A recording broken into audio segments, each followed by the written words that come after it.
Russell Crowe. Russell Crowe. Not only Mr. Russell Crowe, like... On my command, unleash my guest, it is the great Russell Crowe! Wow! Hollywood titan Russell Crowe has stunned the world by abandoning fame's glittering spotlight. The Gladiator star's shocking pivot has left fans reeling and Tinseltown buzzing with curiosity. Trading red carpets for a bold new path, Crowe's latest chapter is as gripping as his iconic roles. So, what exactly drove this legend to walk away? What's he doing now that's so captivating? Join us as we plunge into the electrifying mystery and reveal the move that's rewriting his legendary saga, the untamed rise of Russell Crowe. Our story doesn't begin on a glamorous Hollywood stage, nor under the golden lights of an awards night. It begins in the unlikely corners of Melbourne's underground scene, where in 1992, a little-known actor unleashed a performance so raw and violent that police thought the chaos was real. Russell Crowe's portrayal of the menacing Hondo in Romper Stomper didn't just launch his career, it announced him as a force both magnetic and dangerous. Even directors whispered that his rage felt less like acting and more like a storm breaking loose. But this storm was only gathering strength. By 1997, Crowe had exploded into Hollywood with LA Confidential. As Detective Bud White, he didn't just play a cop, he embodied one, brutal fists and all. Some said he stole scenes from Kevin Spacey. Others claimed he intimidated the camera itself. Producer Curtis Hanson once warned that Aussie's like a grenade with the pin already out. And maybe he was right. Crowe seemed ready to detonate at any moment, on screen or off. The real turning point came in 2000 with Gladiator. Imagine sword drills at dawn in the relentless Maltese sun, sweat pouring, discipline unshakable. When handed a rubber sword for a fight scene, Crowe hurled it into the Mediterranean and demanded steel. The studio bent to his will. That stubbornness gave the world Maximus, a warrior audiences believed in because Crowe believed in him first. The performance didn't just earn him an Oscar, it etched his name into Hollywood legend. Then, almost as if proving he was more than muscle and fury, Crowe transformed into John Nash in A Beautiful Mind, 2001. Here was a man who once bellowed through battlefields, now whispering madness into quiet corners of the screen. He even reworked the script at 3 a.m., insisting Nash's descent into schizophrenia needed subtlety, not shouting. Director Ron Howard later admitted, Crowe was right. His instincts made the role unforgettable. By 37, Crowe had reached a summit few actors ever touch. He stood alongside names like Brando, earning back-to-back Best Actor nominations and dominating both the action and drama worlds. But fame has a way of feeding the very beast it creates. Off-camera, rumors swirled of bar fights, fiery tempers, and a man who wrestled with his own volcanic energy. Was Crowe simply misunderstood? Or was Hollywood staring at a genius who could never be fully tamed? Perhaps that's the enduring allure of Russell Crowe. He isn't just an actor, he's a riddle wrapped in fury, brilliance, and unpredictability. And maybe that's why we can't look away. But what hidden side of Russell Crowe emerges amid storms and scandals? Could it surprise you? Stay connected, and let's find out. Russell Crowe, storms, scandals, and surprising softness. Russell Crowe was never one to drift quietly through Hollywood. He crashed into the spotlight like a storm that refused to die down, leaving behind stories people still whisper about. Some remember the fights, like the night in 1999 when a bar scuffle in Canada ended with his arrest, or the heated clash at a Paris hotel just a few years later. Others recall that infamous moment in 2005, when frustration boiled over in New York and a hotel clerk found himself dodging a flying phone. Crowe himself once laughed about it, admitting on Letterman that he had gone nuclear. But Crowe's chaos was never just about anger. His personal life was as combustible as his career, often splashed across tabloids. Who could forget 2000, when whispers of romance on the set of Proof of Life erupted into global headlines? Meg Ryan's marriage to Dennis Quaid crumbled, and the blame fell squarely on Crowe, the brooding co-star who seemed to thrive in the eye of scandal. Later came Danielle Spencer, the woman he met in a Sydney bar under the most unglamorous of circumstances. She spat beer on his shoe, and somehow that was the beginning of a love story. Crowe would later tell Oprah he knew she was real from that first moment. Their marriage ended in 2012, and with it came one of Crowe's most startling acts of self-cleansing. He auctioned off his past, piece by piece, calling it a cleansing by fire. From Gladiator's armor to his own Golden Globe, nothing seemed sacred. Even Cate Blanchett walked away with one of his leather jackets, proof that even relics of Crowe's life carried weight far beyond him. And yet, for all the chaos, there were softer moments that rarely made front-page news. During Master and Commander, he quietly paid for cancer treatments for 3 crew members' children, never seeking recognition. He found calm in music, collecting guitars, 7 by 2005, and strumming late into the night, trying to soothe the storms within. Looking back, Crowe himself once called his life that of a gladiator without a shield. Maybe that's true.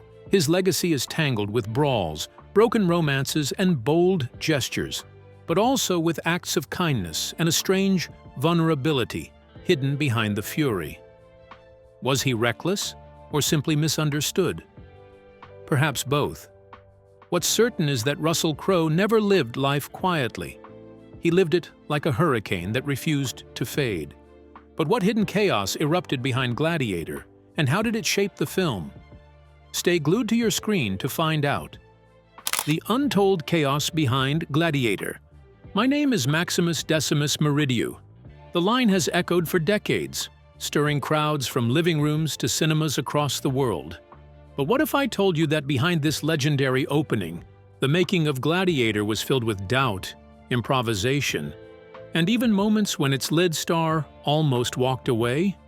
When Russell Crowe first stepped into the role, he wasn't worried about his acting. He trusted his ability to bring Maximus to life. What unsettled him was everything else: the fractured energy on set, the half-finished script, and the strange ideas floating around. At one point, there was even talk of gladiators endorsing olive oil through chariot races, a detail pulled from history that somehow felt too absurd to modern eyes. Can you imagine moviegoers watching that and not bursting into laughter? In fact, when filming officially began, they only had about 21 pages of script they actually believed in. Normally, a script runs over 100 pages. That meant most of the story wasn't even written yet. Still, Crowe pressed on, largely because director Ridley Scott made him a promise. "We won't shoot anything you don't believe in 100%. That reassurance kept the actor grounded even as uncertainty loomed. And sometimes the best parts of Gladiator came from accidents rather than planning. Remember the small figurines Maximus prays to after battle, whispering to his lost wife and son? That wasn't written into the script. It was a last-minute choice Crowe made, inspired by props sitting on a shelf. Ridley noticed something powerful in that moment, and suddenly those figurines became a central symbol of the film. Even Tommy Flanagan, the actor who played Cicero, was originally meant to be on set for just a single day. But that one improvised scene stretched his role into months of work in Malta, eventually weaving his character deeper into the story. Of course, Crowe wasn't the only one wrestling with uncertainty. Joaquin Phoenix, cast as the chilling Emperor Commodus, admitted he felt out of place. Dressed in heavy Roman armor, he once joked to Ridley Scott, "What am I supposed to do in this? Just wave to people?" But Scott saw what few others did. He believed in Joaquin's talent. The menace, the subtlety, the quiet madness Joaquin brought to Commodus shocked even Crowe. Watching those early scenes, he he realized he was sharing the screen with an extraordinary force. By the time the movie reached audiences in 2000, no one expected the explosive reaction. Viewers didn't just watch the betrayal and battles, they lived them.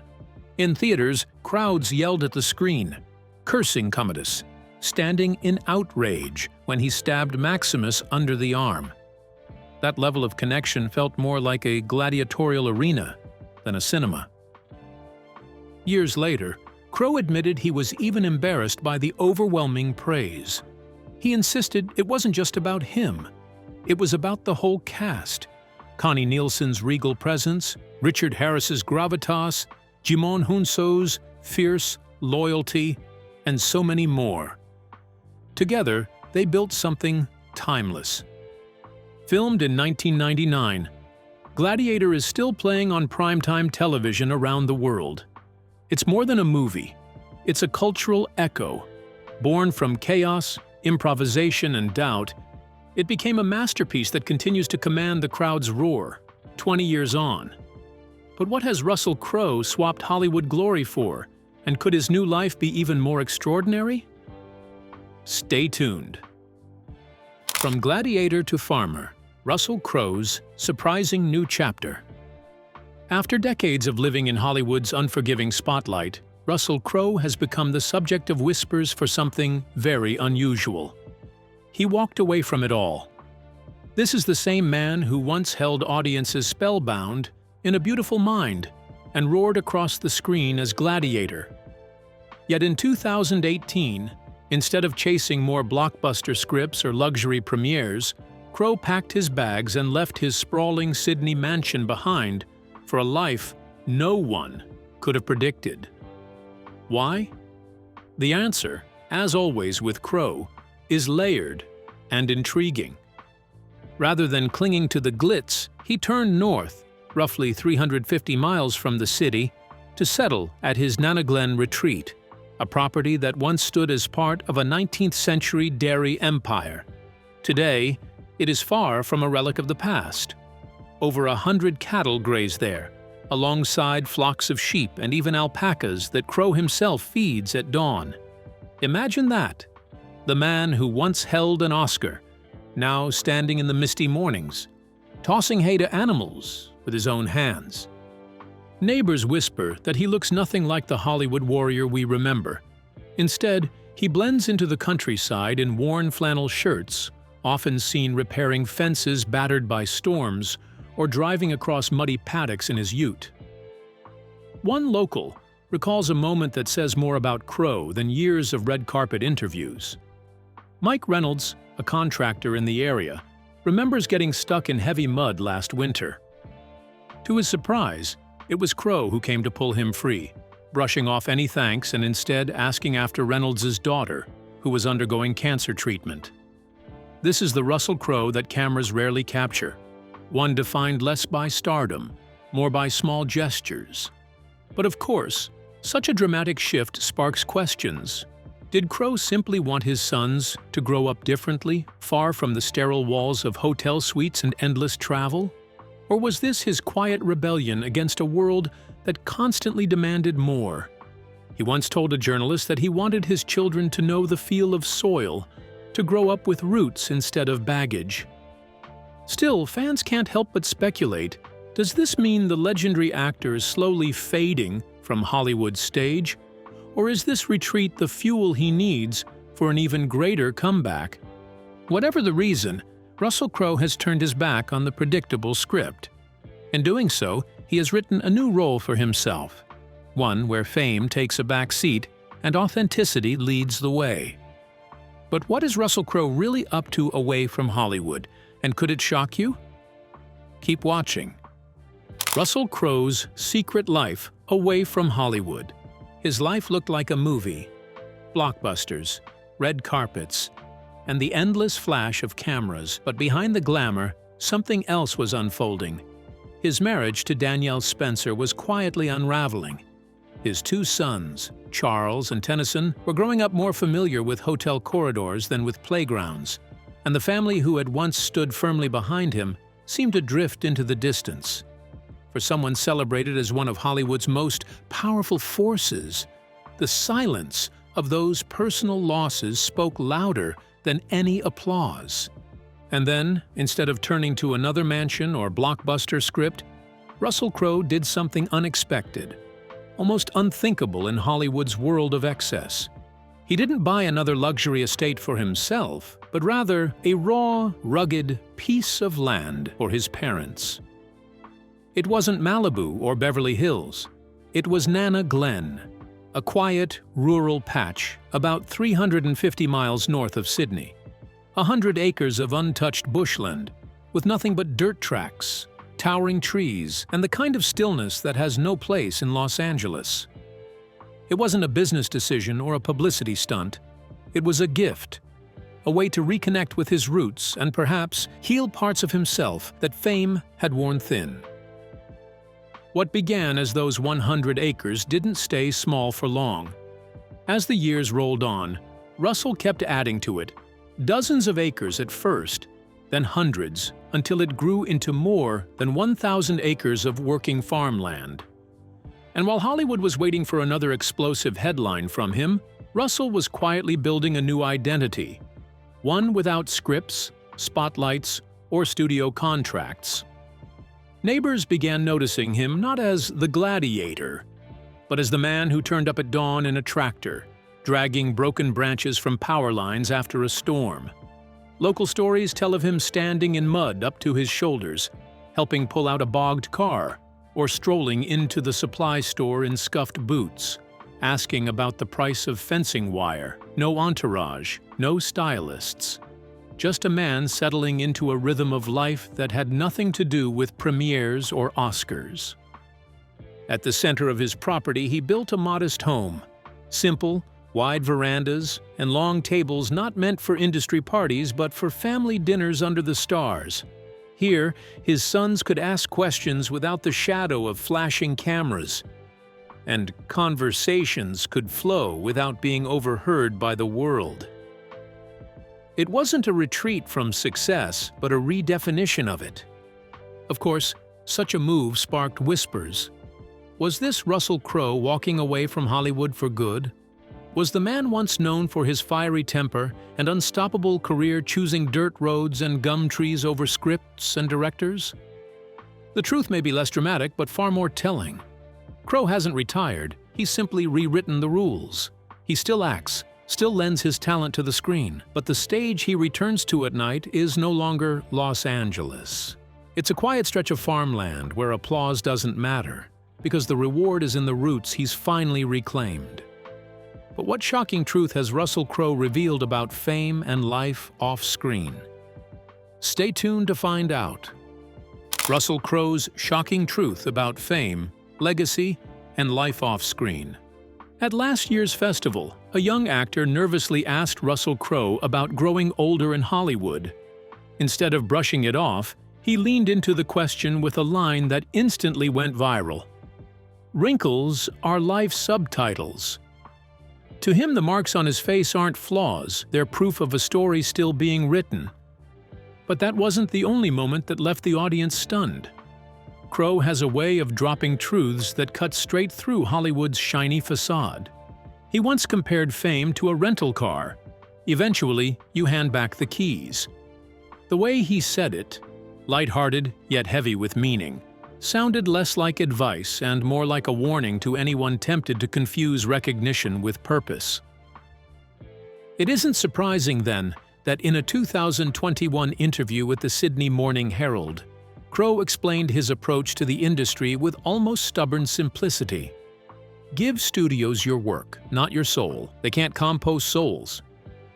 That line has been repeated across fan pages ever since, partly because it's witty, but mostly because it reflects a man who refuses to let the spotlight consume him. Even among close friends, Crowe carries this outlook. At a charity gala not long ago, he told co-star Jennifer Connelly that his real legacy isn't trophies or headlines, but something quieter. "The trees my boys planted, those will outlive us all." His closest friend, musician Alan Doyle, echoed the sentiment when he revealed that Crowe no longer measures success by standing ovations, but by something far more personal. In fact, just last month, instead of walking a red carpet, Crowe was on his farm, staying awake 3 straight nights to help deliver a struggling calf. When the newborn finally stood on wobbly legs, Crowe later described that moment as his true standing ovation. This shift from Hollywood stages to fields and forests raises questions fans can't stop speculating about. Has Crowe quietly chosen a new kind of stardom, one where legacy is planted in soil rather than cemented in awards? And does this mean the world may see less of him on screen, and more of him in the simple, grounding rhythm of real life? Either way, one thing is certain. Russell Crowe's story is no longer just written in scripts. It's carved into land, friendships, and memories that will far outlast the fleeting glow of fame. But what is Russell Crowe truly building amid dust and whiskey? And why does it matter? Stay glued to your screen to find out. Building a legacy in dust and whiskey. It would be wonderful to imagine Russell Crowe only through the lens of gladiators, Hollywood premieres, and golden statues. But the truth is far more layered. At 61, he has stepped away from the bright lights, choosing instead to cultivate something more lasting, a life full of grit, music, and memory. Fame, as he once said, is like a rental car. You return it eventually, but if you're smart, you make sure the engine still runs when you hand back the keys. And maybe that is what Crowe is doing now, fine-tuning the engine of his legacy. On the sprawling land he calls home, it's no longer about scripts and red carpets. Here, the sound of sheep shearing competes with the echo of blues chords strummed inside his barn. The same barn, in fact, that became the unlikely birthplace of Indoor Garden Party, his blues album. Sydney musician Ben Roberts recalls a surreal moment, Crowe pausing mid-song to check on sheep before coming back to finish the track. It's the sort of image that Hollywood could never stage, rugged, messy, and entirely real. Step into his machinery shed and the scent changes. Instead of grease and dust, there's whiskey. Rows of barrels line the space, carrying the label, The Grunts, a nod to his great-grandfather's pub. Here, the daily temperature swings aren't an inconvenience, they're an ingredient. It deepens the flavor, he told GQ Australia, sounding more like a seasoned distiller than an actor. Dust in his boots, tannins in his blood. Crowe has become something Hollywood never prepared him for, a farmer brewing stories in both barrels and blues. But his story doesn't end at the fences of his farm. In 2021, he turned his childhood home in Auckland into something extraordinary. The Crow's Nest, a free film school for underprivileged teenagers. Every July, a dozen students move in. They don't learn how to act, they learn how to work. Lighting rigs, grip gear, set design, camera repair. One graduate, Leilani Tala, landed a Netflix job and still remembers his words. Be the grip, not the star. Stars burn out. Grips build worlds. It's the kind of advice that sounds almost like a dare to reject the glamour and focus on craft. If that wasn't enough, Crowe has also been pouring himself into preserving voices that Hollywood would never amplify. Through the Gumbanger Language Project, he is helping digitize nearly forgotten indigenous audio from the 19th century. He sat through weeks of translations, remarking that these voices will outlast any blockbuster. Could this be his quiet rebellion, replacing applause with echoes from a past almost silenced? Of course, Crowe has never been far from passion projects. Even in sports, he has carried the same stubborn spirit. As co-owner of his beloved rugby team, the Rabito, he insists his players do more than sign autographs. Scrub graffiti, he tells them. Serve the community. The message is clear. Legacy isn't built by applause, but by action. Then there's his own reckoning, captured in his forthcoming memoir Noise to Signal, set to release in 2025. Early readers describe it as raw and unfiltered. Stories of divorce auctions, floods that threatened his land, and the quiet battles no spotlight ever caught. Not vanity, but truth. Perhaps his most personal role yet. And through all of this, one question lingers. How many stars ever truly step back from the chase? Hollywood rarely lets go of its chosen faces, and even fewer manage to walk away on their own terms. Yet, Crowe seems to have done it, trading the fleeting shimmer of fame for roots, whiskey barrels, and voices from the past. Maybe his sons will understand it best one day, when they stand with their boots pressed into the same soil he fought to save. Who else has dared to leave the spotlight only to discover something more genuine waiting in its shadow? So, what do you think Russell Crowe is really doing after leaving fame behind? And could it be more surprising than Hollywood ever imagined? We'd like to hear your thoughts. Don't forget to share them below.